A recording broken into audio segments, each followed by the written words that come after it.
Hello friends, welcome to रोजगार with Goldy Chaudhary. आज हम करने वाले हैं हिंदी का थर्ड प्रैक्टिस सेट। चलिए क्वेश्चन स्टार्ट करते हैं। इसमें पूछा गया है कि नाक नाक कौन सा लिंग है। नाक कौन सा लिंग है? पुल्लिंग है, स्त्रीलिंग है, या फिर दोनों है, या इनमें से कोई नहीं। 23 का क्या है ऑप्शन बी, स्त्रीलिंग। नाक होता है स्त्रीलिंग। चलिए मैं लिंग के बारे में बताती हूँ। लिंग कितने प्रकार के होते हैं? लिंग होते हैं संज्ञा के जिस रूप से किसी वस्तु या व्यक्ति के स्त्री या पुरुष का पता चले कि ये लड़का है या फिर यह लड़की है, तो ये सब क्या होते हैं हमारे लिंग। लिंग को बोलते हैं हम जेंडर। अगर इसमें बात करें हिंदी में लिंग कितने होते हैं? दो, स्त्रीलिंग और पुल्लिंग। पुल्लिंग का मतलब क्या होता है? पुरुष से, और स्त्रीलिंग होता है स्त्री से। अगर इसमें बात करें जैसे नाक, आप जैसे अगर आपको स्त्रीलिंग की पहचान करनी है तो उसमें क्या करना है आपको? या तो इसमें लिखना है अच्छा, अगर आपको स्त्रीलिंग की पहचान करना अच्छी, या फिर मेरी, ये किसके लिए है? स्त्रीलिंग। इन शब्द का यूज करना तो इसमें पता चल जाएगा ये स्त्रीलिंग है या पुल्लिंग है। अगर इसमें बात करें नाक, मेरी नाक बहुत सुंदर है, तो ये क्या हो गया? स्त्रीलिंग। अब आप ये थोड़ी नहीं कहते कि मेरा नाक बहुत सुंदर है, तो ये तो पुल्लिंग हो जाता। लेकिन इसमें क्या कहा गया है कि मेरी नाक बहुत सुंदर है, तो ये हो गया स्त्रीलिंग। अगर पुल्लिंग की बात करें, पुल्लिंग क्या होते हैं मैं बताती हूँ। जैसे पुल्लिंग हो गया हमारे 23 का करेक्ट आंसर क्या है? नाक का लिंग क्या है? नाक का लिंग है स्त्रीलिंग। अगर आपको पुल्लिंग की पहचान करनी है तो उसके लिए क्या लिखना है? या तो अच्छा लिख दो या फिर मेरा लिख दो, मेरा। अगर आपको पुल्लिंग की पहचान करनी है, जैसे कि ये पंखा मेरा है, ये न्यू थोड़ी नहीं कहते हैं, तो ये क्या है हमारा पुल्लिंग।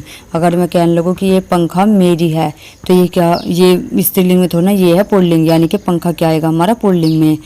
और मेरी मेज क्या आएगा हमारा स्त्रीलिंग में। मेरी पुताई, पुताई कर दो, ये सब क्या है? पुल्लिंग। अगर इसमें बात करें हम दही, दही क्या है हमारा? पुल्लिंग। लेकिन ज़्यादातर कन्फ्यूज़न होता है कि जो दही है कि मैंने यह मेरी दही, जब मैंने दही पी ली, तो सब सोचते हैं स्त्रीलिंग है, लेकिन ये गलत है, इसका क्या है? पुल्लिंग। अगर इसमें है छाछ की बात करें, किसकी? छाछ की, तो छाछ हमारा क्या होगा? स्त्रीलिंग। छाछ पी ली मैंने, ठीक है। और अगर इसमें बात करें हम, हमेशा जो पुल्लिंग में आते हैं वे कौन से आते हैं? जैसे पेड़ों के नाम हो गए, पेड़ों के नाम में आते हैं जैसे नीम का पेड़ या पीपल का पेड़, या फिर दूध से बने पदार्थ जैसे घी पनीर आ गया, या पर्वत के नाम पदार्थ के, या सागर के हो गए, अनाज के, ये सब हमारे पुल्लिंग में आते हैं। अगर बात करें हम इसमें स्त्रीलिंग में आते हैं जैसे भाषा, बोली, लिपि, या ऋतुओं के नाम, या फिर नदी के नाम, या झीलों के नाम, ये होते हैं हमारे स्त्रीलिंग। लेकिन इसमें स्त्रीलिंग में भी कुछ फैक्ट है, जैसे भाषा, बोली में, जैसे इसमें बात करें हम नदी में, जैसे नदी भी हमारी स्त्रीलिंग में आती है, जैसे गंगा, गोदावरी, यमुना, ये हमारी स्त्रीलिंग में। लेकिन अपवाद में क्या आएगा इसमें? सिंधु और ब्रह्मपुत्र, ये क्या है? अपवाद में आती है। और जो पुल्लिंग में बात करें जैसे देशों के नाम, जैसे श्रीलंका क्या है? अपवाद है, श्रीलंका और भारत अपवाद है। और जो ज्वार, मक्का, दाल होगी, ये भी हमारे अपवाद में आते हैं, ठीक है। तो ये था, मैंने आपसे कुल लिंग से संबंधित कुछ फैक्ट बताए। कि समास कितने प्रकार के होते हैं। इसमें पूछा गया है समास कितने प्रकार के होते हैं? 2 प्रकार के, 4 प्रकार के, 6 के, या 8 प्रकार के। तो समास कितने प्रकार के होते हैं? 6 प्रकार के समास होते हैं। मैं बता देती हूँ कि समास होता क्या है आपका। अगर इसमें बात करें समास कि समास क्या होता है, समास कितने शब्दों से मिलकर बनते हैं? समास हमेशा 2 शब्दों से मिलकर बना होता है जिसका एक अर्थपूर्ण शब्द है। जैसे चंद्रमुखी क्या है? जैसे चंद्रमुखी, जिसका एक अर्थ होता है चंद्रमुखी, चंद्रमुखी, ठीक है। अगर इसमें बात करें, एक होता है सामसिक शब्द। सामसिक शब्द क्या होता है? समसत पद, 2 शब्दों को एक साथ जोड़कर अर्थपूर्ण शब्द ही क्या समसत पद कहलाता है। और एक क्या होता है? समास विग्रह, जो सामसिक पद को तोड़ना, जैसे चंद्रमुख हो गया। अगर इसमें बात करें हम चंद्रमुख, ठीक है, चंद्रमुख की बात करते हैं हम। चंद्रमुख में अगर हम चंद्र की बात करें, इसकी बात करें हम, तो इसे क्या बोलेंगे हम? पूर्व पद। क्या बोलेंगे? ये पूर्व पद, क्योंकि ये पहले आ रहा तो इसे बोलेंगे पूर्व पद। अगर जो इसमें बात करें हम उत्तर पद, क्या होता है? उत्तर पद बोलते हैं हम इसे बाद वाले को बोलते हैं हम उत्तर पद। अगर इसमें प्रधान की बात करें, प्रधान क्या होता है? जो ज़्यादा अर्थ बताए। क्या होता है? ज़्यादा अर्थ बताए।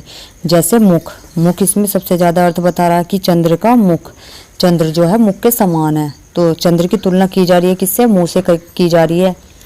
अगर इसमें बात करें गौण, गौण होता है कम अर्थ रखने वाले यानी चंद्र। अब इसमें बात करते हैं हम समास। समास के प्रकार कितने होते हैं? समास के होते हैं प्रधानता के आधार पर समास के प्रकार पूछे।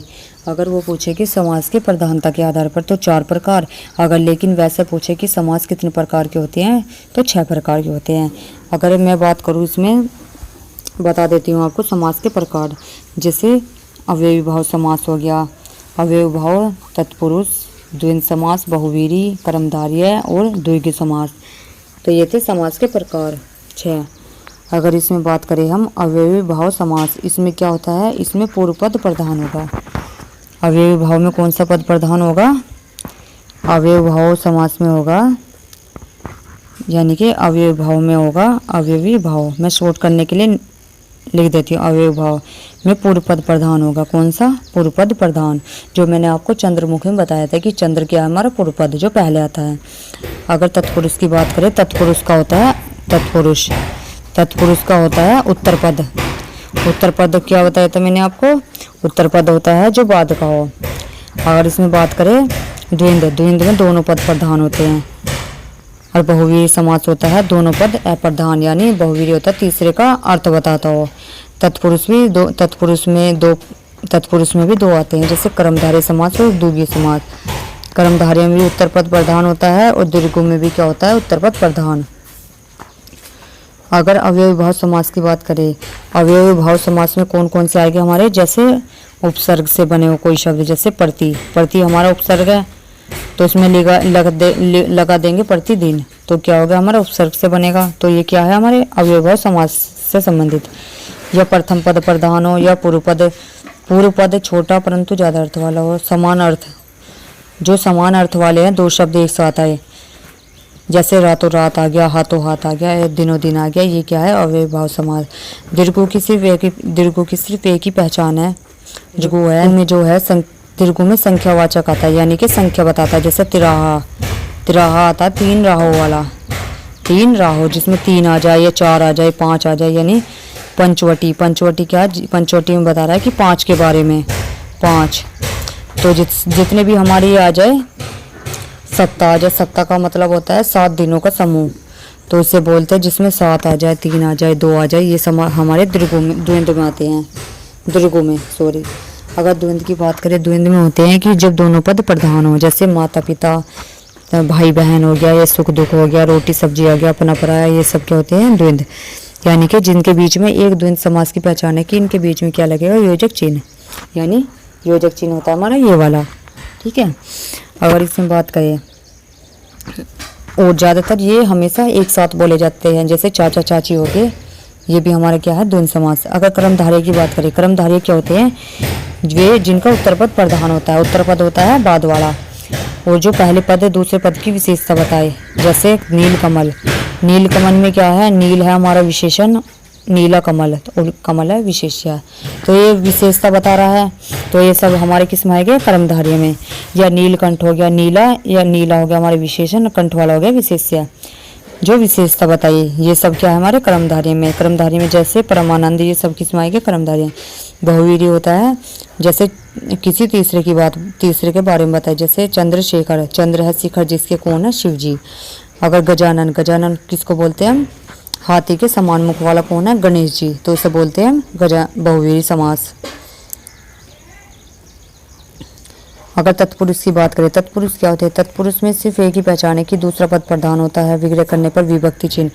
विभक्ति चिन्ह होते हैं हमारे, जैसे कि कर्ता, कर्म आ गया, करण आ गया, कर्म संप्रदान आ गया, पदान आ गया, संबंध हो गया, अधिकरण या संबोधन, ये सब आएंगे हमारे तत्पुरुष में। तत्पुरुष में लेकिन कर्ता का नहीं आएगा विभक्ति चिन्ह, और सारे लेने हैं जितने भी आएंगे, कर्म वरम, कर्म करण सब लेने हैं। ठीक है। तो ये होते हैं हमारे कुछ समाज से संबंधित क्वेश्चन। अगर इसमें बात करें हम नवयुवक, नवयुवक में कौन सा समास है? 25 का ए, कर्मधारय समास। और मैंने कर्मधारय आपको बता दिया था पहले भी कि कर्मधारय कौन सा, कर्मधारय की पहचान क्या होती है? कर्मधारय होता है कि उत्तर पद प्रधान। क्या होता है? उत्तर पद प्रधान। उत्तर पद का मतलब होता है बाद वाला। जैसे चंद्रमुख, तो मुख क्या होगा हमारा? उत्तर पद। और जैसे नीलकमल हो गया, नीला यानी नीला विशेषण हो गया, और विकमल होता है विशेषण। ये क्या है? कर्मधारय है। क्वेश्चन नंबर 26, प्रतिदिन कौन सा समास है? इसमें पूछा गया है जो प्रतिदिन है वो कौन सा समास है? बहुवीरी है, द्वंद्व है, अव्ययभाव या दीर्घ है। इसका करेक्ट आंसर क्या है? 26 का सी, अवयवी भाव। मैंने आपको बताया था जो अवयवी भाव जितने भी हमारे उपसर्ग वाले आएंगे वे सब क्या आएंगे हमारे? वे हमारे अवयवी भाव समास में आते हैं। ठीक है, अवयवी भाव समास से पूर्व पद प्रधान होता है। जैसे इसमें जो है उप क्या है हमारा? उपसर्ग। प्रति, जैसे प्रति, तो प्रति क्या है हमारा? उपसर्ग। प्रतिदिन, तो प्रति क्या है हमारा? उपसर्ग। और इसमें क्या है? पूर्व पद प्रधान, क्योंकि प्रति कम इन से निकल रहा है, इसमें ज़्यादा दिन तो बाद में आ रहा है, तो यह क्या है? अवयवी भाव समास। हाथों हाथ हो गया, दिनों दिन हो गया, ये भी हमारे सब अवयवी भाव समास के एग्जाम्पल है। क्वेश्चन नंबर 27, इसमें देशभक्ति कौन सा समास है? कर्मधारय, तत्पुरुष, द्वंद्व या फिर दीर्घ। इसका 27 का करेक्ट आंसर क्या है? ऑप्शन बी, तत्पुरुष। तत्पुरुष मैंने बता दिया था। देशभक्ति होती है देश के लिए भक्ति। जितने भी हमारे कारक लगते हैं, कर्ता, कर्म, करण या फिर अपादान, संप्रदान, अधिकरण, ये सब क्या हमारे भी कारक होते हैं। ठीक है, और इनकी बात करें जो देशभक्ति है, देशभक्ति का आएगा देश के लिए भक्ति, तो इसका क्या आएगा? देश के लिए भक्ति। अगर इसमें बात करें नीलकंठ, नीलकंठ में कौन सा समास है? कर्मधारय, बहुवीरी, अव्ययभाव या तत्पुरुष। तो इसका करेक्ट आंसर क्या है? 28 का बी, बहुवीरी। और बहुवीरी मैंने बताया था, बहुवीरी होता है ना तो पूर्व पद प्रधान ना उत्तर पद तीसरे की विशेषता बताई, इसे बोलते हैं बहुवीरी। अगर इसमें बात करें पाप पुण्य कौन सा समास है? दीर्घ है, अव्ययभाव है, द्वंद्व है या फिर इनमें से कोई नहीं। इसका करेक्ट आंसर क्या है? 29 का द्वंद्व समास। समास में मैंने बताया था द्वंद्व समास होते हैं जिनमें योजक चिन्ह लग जाए, या फिर अब इसमें योजक चिन्ह तो लग रहा है पाप पुण्य, या फिर दो शब्द एक जैसे आए। जैसे माता पिता, तो माता पिता की आपस में तुलना नहीं होती, दोनों पद प्रधान होते हैं आपस में, आपको पता है। और माता पिता, भाई बहन हो गए, या फिर रात दिन हो गए, ये सब क्या हमारे दीर्घ समास के उदाहरण, द्वंद्व समास के एग्जाम्पल। क्वेश्चन नंबर नेक्स्ट है हमारा, दोपहर कौन सा समास है? तो तत्पुरुष है, कर्मधारय है, बहुवीर्य है या दीर्घ है। तो 30 का क्या है? डी, दीर्घ समास।